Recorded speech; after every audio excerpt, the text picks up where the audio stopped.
Welcome to another episode of Positive Solutions for Life. My name is Peggy Meyer. Today's guest is Tim Kelly.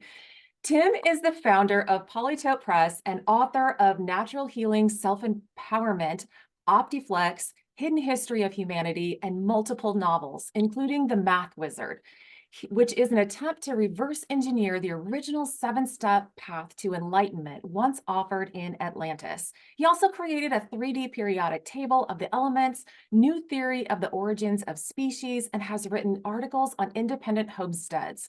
His company is focused on actualizing every aspect of an optimal civilization. Welcome to the podcast, Tim. Thank you for having me. You're welcome. I'm excited for our conversation. I really want to focus in on health and wellness. I always say health and wellness, health and fitness. I think those will be a great conversation. So, to get started, can you share just a little bit more about you, your personal journey, and how it has led to where you are today?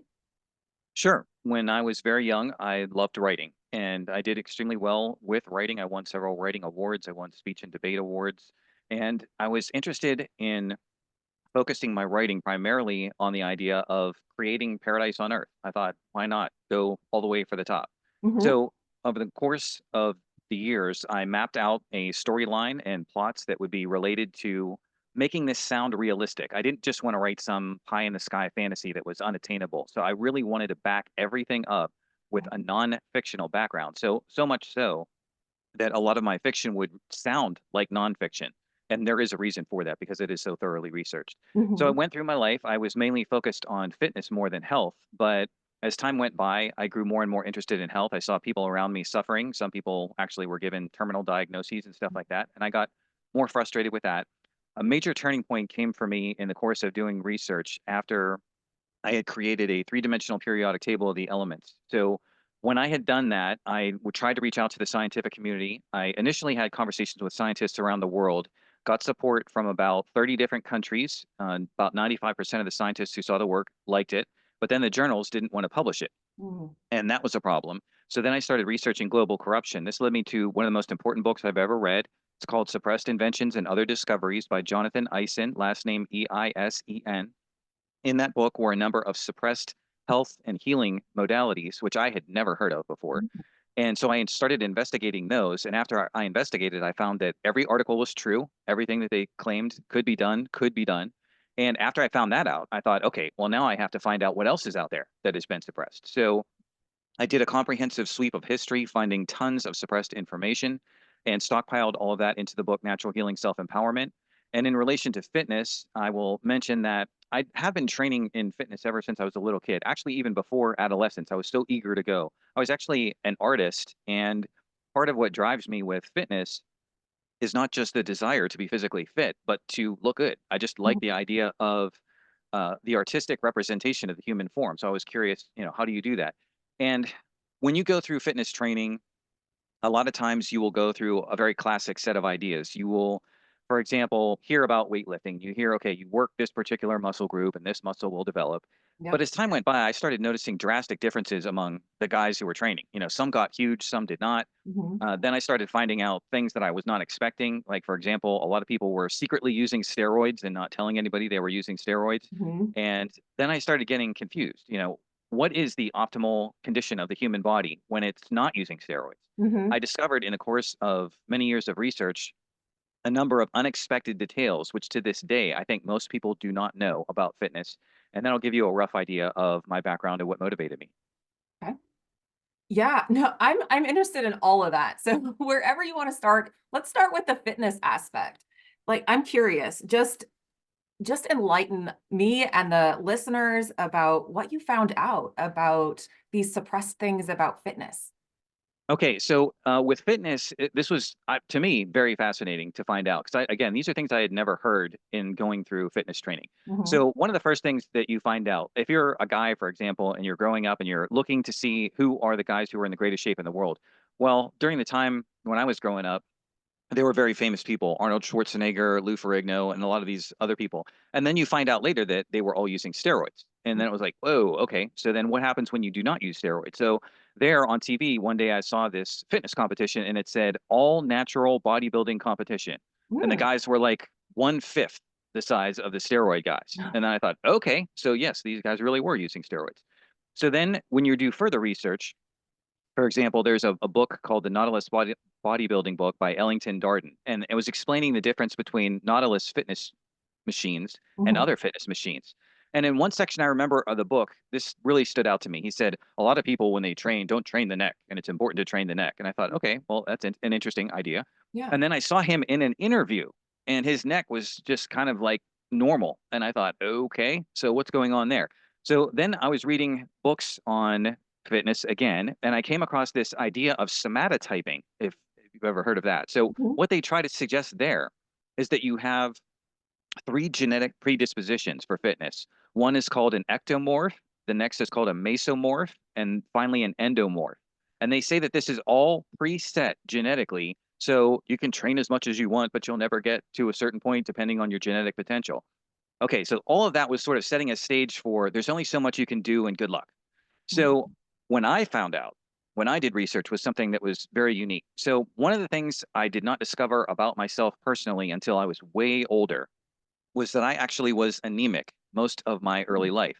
So anemia is a condition where you don't have sufficient red blood cells, and it can be caused by a number of different things. It's not really a disease, it's just sort of a condition where you don't have enough red blood cells. Mhm. So I was able to retroactively diagnose this in the following way. When I was a kid, I grew up in Pennsylvania, Mhm. and we had very cold winters in Pennsylvania. So one of the little joke things I would do is I would sneak up on people and I would touch their skin, and they would jump because my hands were ice cold. Mhm. And the reason why my hands were ice cold was because I didn't have enough circulation going to my hands, and this was evidently a form of anemia. But Oh. then the question becomes, why was I anemic? Well, it just so happens in my life, it was an intensely negative environment that I was growing up in. I was under extreme stress. And what I eventually found out was the following. When you go through extreme stress on a regular basis, you will deplete the major mineral called potassium. When you deplete potassium, you then deplete iron in your system. Mhm. Again, no one ever told me anything about this. Now, one of the famous researchers who most people would not necessarily know is Dr. D.C. Jarvis. Now, he was a practicing physician in Vermont. He wrote a best-selling book in the 1950s called Folk Medicine. He made an unexpected discovery. He was analyzing some corn crops, and he found that when the corn was not given sufficient potassium, its iron would precipitate and clog the corn. Hmm. Then, correlating that research to human beings, he found that human beings with insufficient potassium would then precipitate iron into their lymphatic systems. So, this is basically making iron not available to your system for Mhm. muscle growth. So the next interesting thing that I found out, when people eat food, they may be familiar with this concept. So when you eat meat, meat is broadly divided into two categories, white meat and dark meat. Mhm. But this actually translates physiologically into fast twitch or slow twitch muscle. Now, what happens with nature is there are certain animals who, by their nature, need short bursts of speed. So they're going to have a lot of white meat in proportion to their muscles. So other groups are going to need more endurance, like birds that fly very long distances. They're going to have a lot more dark meat. So what is the physiological difference between white meat and dark meat? Well, actually, what it is blood and iron that Mhm. is going into that meat. So in the dark meat, you're going to see higher proportions of iron that are used for endurance. And then the white meat is able to work without oxygen, kind of anaerobically, as we would say. Mhm. This is for the short bursts of speed, like if an animal's about to be attacked and eaten, it can just quickly get away. So what I discovered was that inside my own body, all my fast twitch muscles were in great shape. Well, guess what? Those were the ones that didn't need iron. Yep. So what I began to discover is if I could start countering anemia, that meant I could start developing my slow twitch muscles. So for example, in the body, most of the slow twitch muscles are oriented along the back and in the thighs. And guess where the muscles were that weren't developing on me? Exactly in those locations. So Huh. what I started to do was to study anemia with a depth that I think it had never been studied before. Because what happens is when you study anemia in the textbooks, they're just going to pretty much tell you two things. One, you're low in B vitamins, and two, you're low in iron itself. Well, I can tell you for certain, if you just supplement with B vitamins and just supplement with iron, you will not solve the problem of anemia. There is so much more to it. So I got into studying all of that. I began to study the importance of water and how water has different forms and different mineral profiles. That if you get water in the right form, it will have the right mineral profile. This goes into your system in such a way that it promotes protein synthesis. Because when you're trying to build muscle and build strength, it must occur in a protein synthesis environment. This only happens when you intake the appropriate forms of water. Beyond this, the next major thing I will mention before pausing is there was a researcher I came across, and this, believe it or not, this is actually related to my work on developing the three-dimensional periodic table of the elements. I was looking for corroborating science to a lot of the theories I was developing about the structure of matter and the structure of cells. Mhm. There's a famous researcher who I was using to guide my own research. His name is R. Buckminster Fuller. He was one of the greatest geniuses of the 20th century. He wrote a mathematical book called Synergetics and had a supplement, Synergetics too, and he introduced a concept called tensegrity. Tensegrity means tensional integrity. So when you think of a building, most people might think of the beams, for example, the I-beams of a steel skeleton that go to constructing the building. And we might think that everything in the world is constructed in exactly the same way. This is basically one solid beam connected to another solid beam, and it's all what we would call compression in physics. Mhm. What Fuller offered was the idea that certain things can be constructed as a mixture of compression and tension. So instead of just having all solid beams connected to each other, imagine a bunch of solid beams connected to cables. So there's a combination between cables and solid beams, creating a form of tensional integrity. Well, it turns out the human body is actually designed this very way. And what I discovered was an article, I believe it was in the January 1998 issue of Scientific American by Donald Ingber, and it was called The Architecture of Life. And what it showed was how cells are actually structured, and they're actually structured as tensegrity structures. You can actually see that inside the cell that it is a tensegrity structure. What does that mean practically? It means this. The muscle is going to grow according to the way that it is stressed. In other words, let me make this even clearer. It's not going to grow according to genetics. It's going to grow according to the way that it is stressed. Now, all through history, we've seen different examples of this that are, some of which are slightly perverse. We've seen people board heads to warp the shape of the head as people were developing. In Asia, sometimes people would board women's feet because they had this idea that women having tiny feet was somehow beautiful or something like that. So Mhm. what was going on there? Well, it's another form of applying stress to the body to get the body to grow in the direction of the applied stress. So part of what happens when you go in the gym is if you just do a classic exercise and you're not thinking about it, you're just thinking, okay, well, this is what the instructor said to do. I'm just going to move my body this way. Well, your body's going to grow in direction of the stress. But what if you weren't using a machine? What if you were just freely flexing your arm through the air at whatever angle you wanted? Well, it turns out your body is going to develop precisely in proportion to the applied stress. So if you apply stress at a different angle, the muscle takes a different shape. And if you have this artistic outlook on life that I do, you can create whatever shapes you want depending on the how you apply the stress. So I'll pause there. Well, wow, that is so interesting to be able to break down a whole bunch of science and relate it to just our bodies and our cells and how we develop. How do you take this information and share it with listeners that like what could they take away and how could they, you know, design and I guess create the body that they want to by using some of these concepts? Well, for me, it was just simply putting together all the information into a booklet. Like I said, I had not heard this before. I Mhm. know there's millions of fitness books and Yeah. booklets out there. So I put together my OptiFlex fitness booklet. It's only $6. It shares all the information that I've learned about how nutrition impacts the development of the human body. And then I have a series of exercises that I found were most beneficial to shaping the body the way that I think it could be developed. And Mhm. you just pick whatever body in going into it, you should have a visual of what you would like to look like. You can Mhm. maybe find a photograph of an ideal that you want to strive for. And then there's a bunch of exercises and you pick what works for you. If you just want to develop tone as a woman, you can do that. If you just want to develop bulk as a male, you can do that. And the ideal, though, is going to be one that is healthy because there are a number of bodybuilders who, if you ask them questions about their health, they'll tell you they're not healthy. And Mm. are not healthy for a number of reasons. One of the primary ones is that they'll have too high blood pressure. Another problem that they often have is intestinal, liver, and kidney damage. And one of the main reasons why they have that is because they're consuming way too much protein. The body does not need enormous amounts of protein, even if you are trying to strive for a bodybuilder ideal.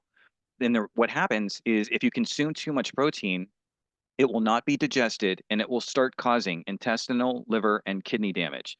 So I put together all that information into the OptiFlex fitness booklet. And so you can sort of read through that, make a Mhm. choice on what direction you want to go, and then go for it. Well, that's great. It's all in one place. Question, what is like you said, but too much protein obviously can, it's in that scale of like too little can cause damage, too much can cause damage. What do you feel like in your research is a good amount of protein? Okay, so this has actually been determined quite scientifically at this point. So there are farmers, for example, who were raising mink. And when they were raising mink, they discovered that anything over 11% of total intake of calories that is protein is going to be probably causing damage. So don't go more than 11% of total intake of food to be protein, because that will cause damage. Now, that's a very small amount of protein. Hmm. Usually, what people will say in the gym is that you should have 1 gram of protein for each pound lean body weight. So let's say you weigh 150 pounds, you should consume 150 grams. To me, that is total destruction of the human body. It will be horrible for you if you follow that regimen. Another person said half as many grams of protein as pounds lean body weight. Even that to me is way too much. If I were to say anything along those lines, I would say 1/3 or less. And so when you're striving with your training, have an idea of what your strength is. I mean, obviously you don't want to be weak when you're going about things. Hmm. Find the minimum amount of protein and then also watch out for the indicators of too much protein. So the indicators are going to be swelling in the lymph nodes. These are in your armpit and groin. So if you start seeing any discomfort there, that could be a sign that you're getting too much protein. And the other big one is gas. Now, I know that this is a joke with a lot of different people. They just think, everyone has gas. It's all natural. No, it actually is not natural. That's a sign that you're developing negative bacteria inside your body. So the negative bacteria tend to proliferate in high protein environments. So, yes, if you have gas, that is your body telling you flat out you are doing something wrong. So, either take probiotics or cut down on the amount of protein. Oh, great information. Great information. Let's move on. That's great. We got that book. We got the fitness kind of dialed in. What about more like natural ways of just healing? You have this book, Natural Healing Self-Empowerment, and that's is that more of the health aspect of it? Yes. Can you enlighten just a little bit more? Can you tell a little bit more about what's in that book and how people can just help themselves naturally? Yes. Well, to me, it's just so unfortunate that this evidence chain, forged in steel, as I often say, has been neglected by the general public. It just tends not to make it through. We Mhm. are a society that's dominated by big pharma. They want to dominate our thoughts and our approaches to health, but it is not the only way to approach health. Nature has been here for millions of years. It knows exactly what it's doing. It may not have a champion, but now I have myself trying to play the role of champion of nature because I will tell you that nature tends to work fantastically well. And it may not make certain people rich, but it certainly works very effectively. The evidence chain forged in steel, I would say, goes as follows. Everything begins with a book, Nutrition and Physical Degeneration, published in 1939. The findings of that book are reinforced by Dr. Francis Pottenger and Pottenger's Cats, Dr. Edward Howell in Food Enzymes for Health and Longevity, Dr. Max Gerson in The Gerson Therapy, Gary Tunsky in The Battle for Health is Over pH, and Dr. Bernard Jensen in Dr. Jensen's Guide to Better Bowel Care. So those are some of the resources. Now, what are all are they telling us? What Mhm. they are telling us is as follows.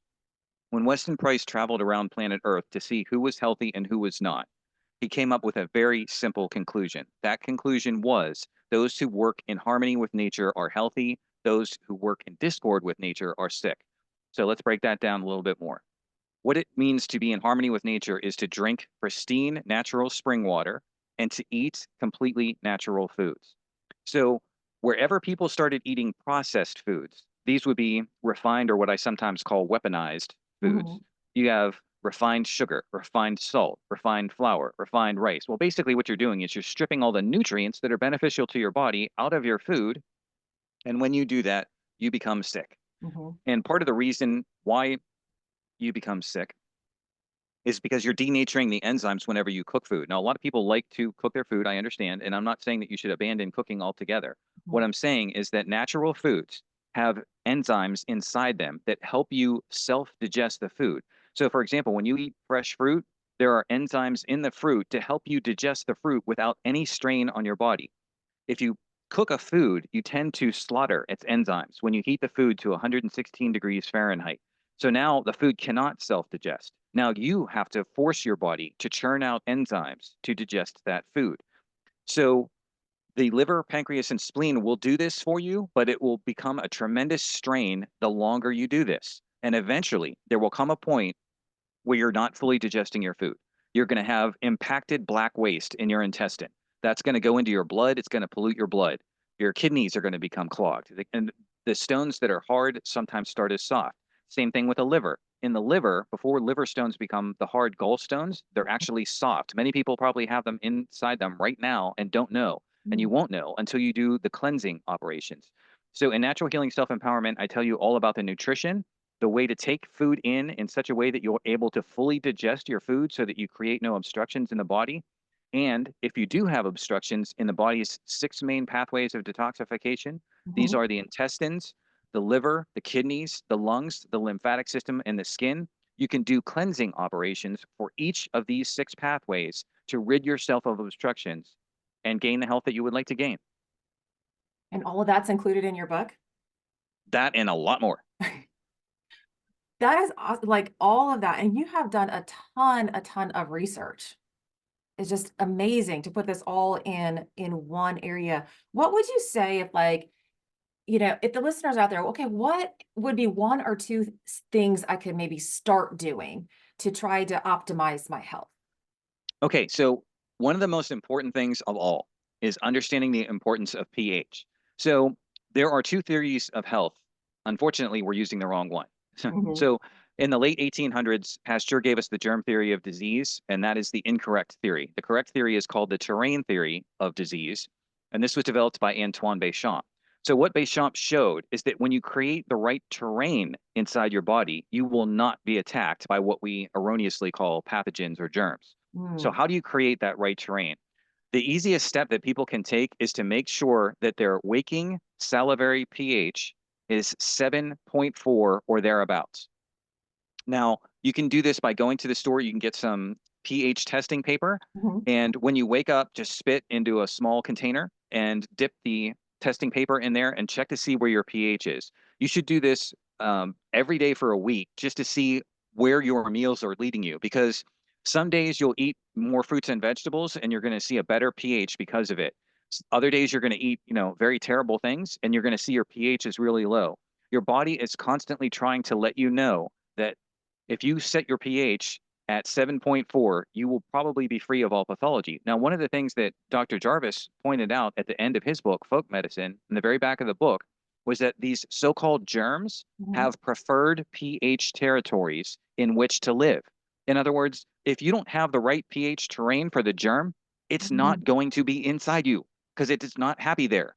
Yeah. Okay, so when you are in harmony with nature, you're creating a positive environment and the germs don't want nothing to do with you. This actually has the same thing to do with how plants grow.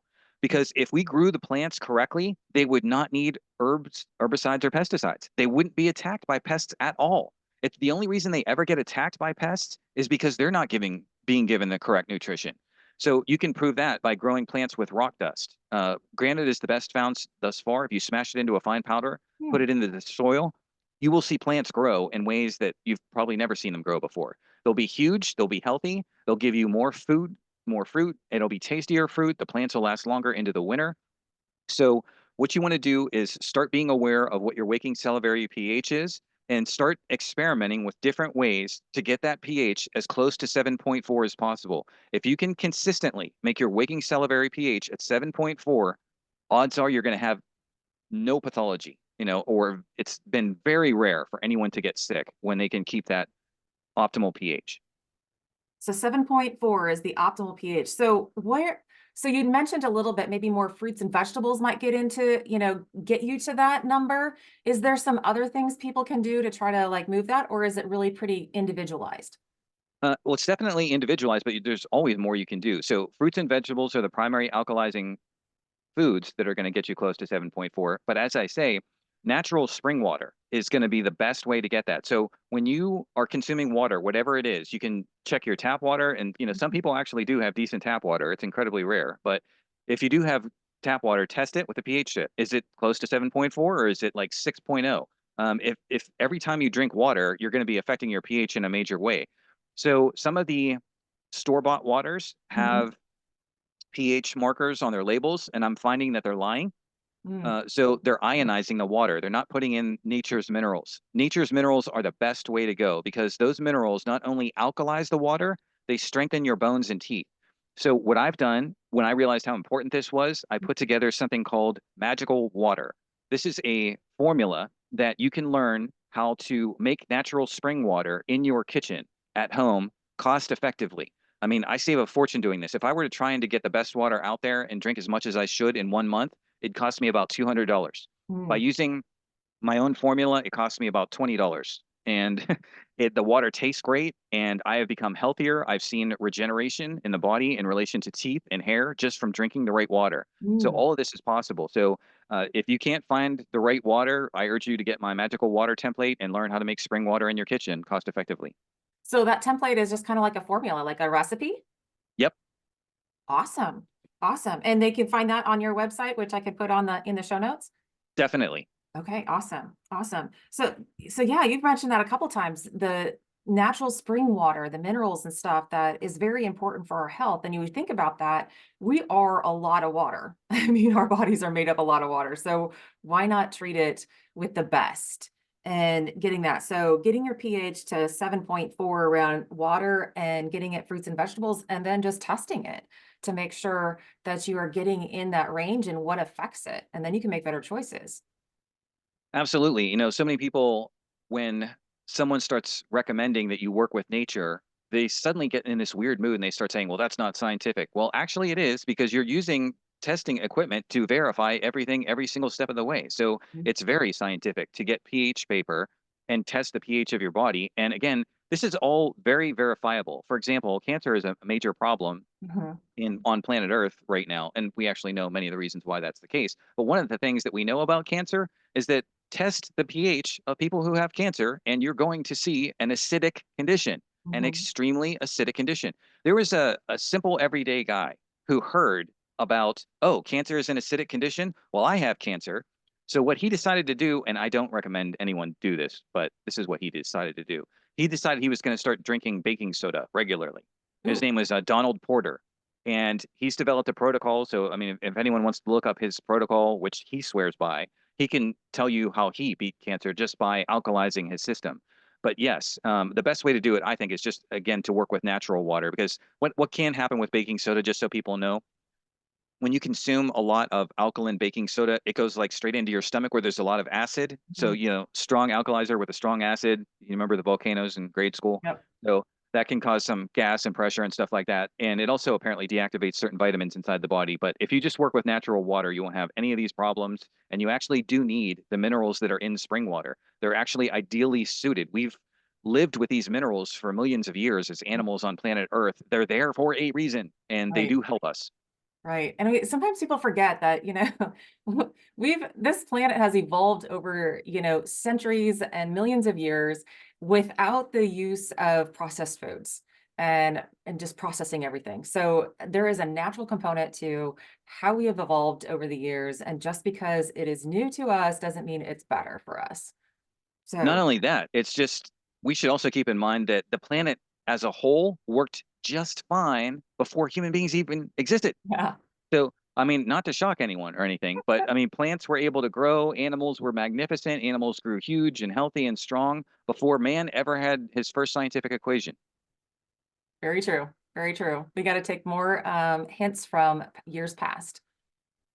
That's great. Well, how can people get, in touch with you or just learn more about you? You have a website? Correct. It's Polytope Press. If you go to the Google search engine and type in Polytope, Polytope space press, mine should be the first company that comes up, and you were hopefully going to connect a link in the show notes to help people get there. Yes, I will. I will definitely do that so they can, get more information about your books and get your formula for creating your own natural spring water. That's great. This has been a great conversation. There's so many questions, and just really how people can, take ownership and control to be able to transform their life and their body just by, getting more in tune with it and doing more natural things that can help them, you know, optimize their body just the way it's supposed to run by eliminating some of these things that clog it up. Yes, if you study the human body and nature as long as I have, you will become convinced that not only is the human body a miracle, but everything was designed for you to succeed. It really was. I mean, your body is not going to give you this tremendous immune defense system, the liver, the intestines, everything elaborately thought out to the very last detail in order for you to fail. It was all designed with the intention that you would succeed. We've been given a small amount of room to use our conscious minds to make decisions. And when we make those decisions, we can either work in harmony with nature or we can egotistically intrude our own belief systems and say, oh, I'm superior to nature. I can make better food than nature. I can make better water by fluoridating it, chlorinating it, doing all these other things. And when you do that, generally speaking, you're setting up your own downfall. So if you go through and get close to nature as I do, you will see that you were designed for success. And if you want that success, just humbly learn how nature works and work with it and not against it. Awesome. So much. Thank you so much, Tim, for all your wonderful knowledge and experience and research. Is there anything else that you would like to leave the listeners with that you haven't touched on yet? Well, I will mention this in relation to spiritual beliefs. So some people talk about ascension or the increasing of vibration. So in these spiritual beliefs, the idea is that there are different realities that exist on different frequencies, and whichever one you exist on depends on what you tune into. So how do you tune into a radio station? Well, you turn the dial and you switch the frequency, and then you can experience a whole different set of songs. Mhm. In life itself, it appears as if you can change your frequency by the choices that you're making, specifically with food. So, for example, there are devices that will measure the frequency coming off foods like fresh foods, fruits, Mhm. vegetables, and then processed canned foods. And it turns out that the canned foods have zero frequency. Mhm. The live fresh fruits have a high frequency. So when you're taking these high frequencies into your body, you're tuning your reality to a more positive reality or a more negative reality. Mm. It's all about what you choose to tune into. So in my fiction, I call this the law of harmony. Only in harmony with nature do souls send in vibration. Wow. I just got chills from that. Like, that is profound because it really is true. Like, I mean, if fresh fruits and vegetables have life, and canned vegetables can sit on the shelf for years, not live. They're just kind of dead in the moment. So, and we can choose that. We can choose the vibrations and tune our bodies into those vibrations. That's Thank the way you. I look at it. Thank you. Thank you. Thank you for the opportunity. Thanks so much for joining me today, Tim. It's really been a pleasure. You too.